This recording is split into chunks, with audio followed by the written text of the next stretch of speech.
बोले तो है इन लोगों को कि जितना होगा खेसारी भी है तो अपना खर्चा करेंगे।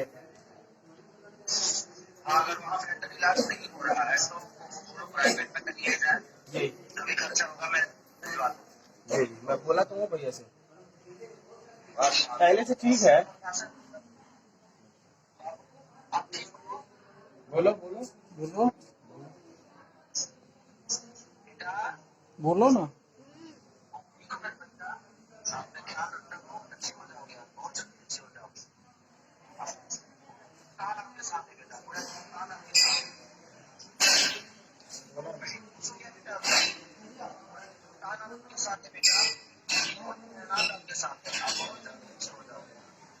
वीडियो हम लोग जो बनाए थे ना,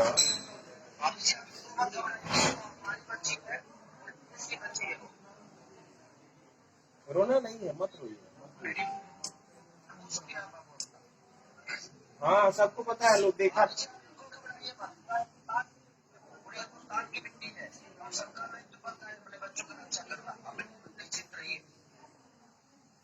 बात तो अभी किया हूँ मैं अभी बात किया हूँ थाना पर।